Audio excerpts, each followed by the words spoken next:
Hi guys! Ngayon naman po ay magkukwento ako ng mga huling kaganapan sa Lilet Matias dahil tapos na po. At ito na ang kanilang huling araw. Tara, tunghayan natin ang mga kabang-abang na eksena. Dahil nga sa ginawa nitong si Patricia ay nagkaroon pa rin ng kapayapaan pagkatapos ng lahat ng mga nangyari. May nakatahimikan pa rin na mayani at kapatawaran at pagsisisi sa bandang huli.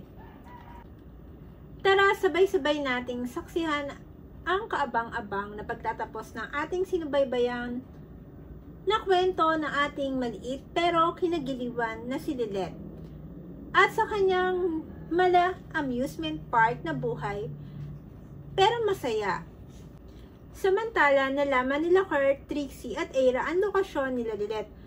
Agad namang sumugod itong mga nagmamahal kay Lilet, pati sila Lorena at CRD ay sinundan na rin sila. Kaya naman, nang makarating na sila sa dating bahay nila Trixie ay agad silang gumawa ng paraan para makapasok dito at mahanap ang lokasyon kung nasaan sila Lilet, Ces at Ramil.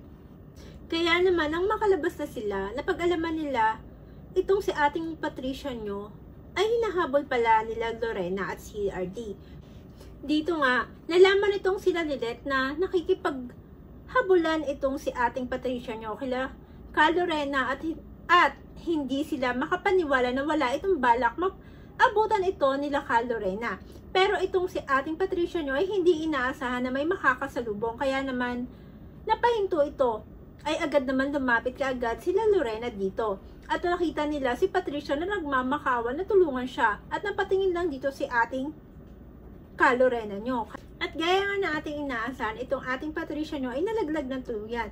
Kaya nang natapos na ang bagyo sa ating bida na si Lilet, ay sama-sama sila Lilet, Trixie at Aira na dinalaw si Meredith para ipaalam dito na kahit hindi nila ginusto ang nangyari kay Patricia ay wala na silang magagawa pa.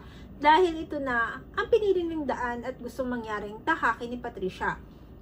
At pinakangako nilang tatlo na kahit anong mangyari, ay lagi silang magdadamayan sa isa't isa bilang magkakapatid sa harap ni Meredith.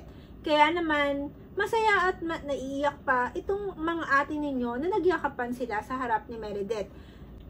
Kaya naman, itong si ating Aira nyo na kahit papaano ay binisita pa rin niya si Renan at malungkot na sinabi na kung nag-focus lang ito sana para mahanap ang totoong taong naging dahilan kung bakit nangyari iyon sa mama niya. Eh di sana patuloy pa rin nilang nakakasama ito.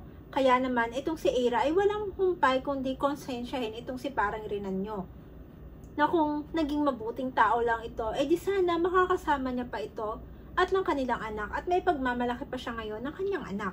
Na kung hindi lang ito nagpadaig sa maling nararamdaman nito, ay sana masaya silang tatlo.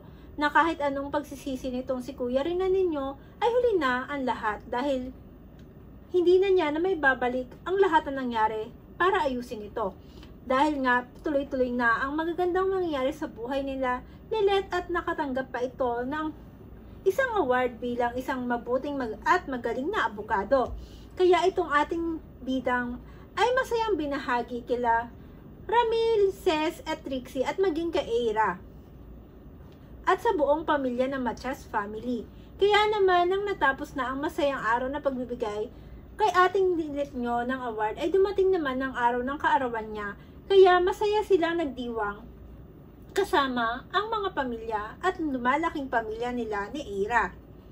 Dahil kasabay ng patuloy na gumaganda ng takbo ng buhay nila ni Aira ay katuwang siya ni Aira para palakihin ang anak nila ni Renan. At itong si ating Lilet nyo ay hindi inaasahan at hindi papakabog dahil itong si Kuya Kurt ninyo ay inalok siya nito bilang maging kabiyak niya. Kaya naman itong ating bida ay masayang tinanggap ang alok nitong si Kurt na napakasalan siya. Dahil nga sa tuloy-tuloy na magagandang nangyayari sa buhay nila Lilet, ay maganda rin na nangyayari sa buhay ng ating butihing ina na gagawin ng lahat para sa kanyang anak na si Lorena dahil bumalik na rin ito muli sa pagtulong sa mga tao at masayang nakaagapay sa kanya si Constantino na parating nitong ginagawa na kahit lagi itong may hindi na pagkakasunduan silang dalawa ni Lorena ay lagi itong nasa likod ng asawa nito kahit anong mangyari. Kaya nga bago natapos Ang masaya at may kabuluhang kwento ni ating Lilith nyo ay masaya itong pumunta sa unang pagdinig niya bilang tagapaghatol sa mga naaapi. Isang masayang pagtatapos po ang ating natunghayan mula sa kwento ng Lilith Matias at isang kwento na may aral dahil kahit gaano man kahirap ang buhay, kailangan pa rin nating isipin na maging isang mabuting tao at may takot sa poong may kapal. Sana po, kung nagustuhan nyo ang ating storytelling sa buhay ng ating bidang si Lilith, maaari po ba kayo mag-subscribe sa aking channel para maging updated kayo sa lahat ng aking ina-upload. Thank you so much and God bless you on my next vlog. Bye!